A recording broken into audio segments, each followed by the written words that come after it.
કે હે મહામુનિ, જે વ્યક્તિનું મૃત્યુ નજીક હોય એણે શું કરવું, કોનું ચિંતન કરવું, કોનું મનન કરવું, કોનું ભજન કરવું?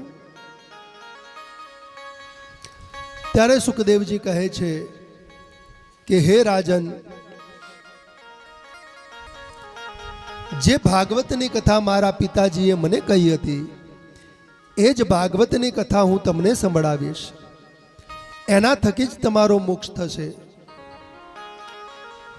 સાચા હૃદયથી ભગવાનનું ધ્યાન અને ભજન કરતા જ 2 ઘડીમાં તમને મોક્ષ મળી જાય છે.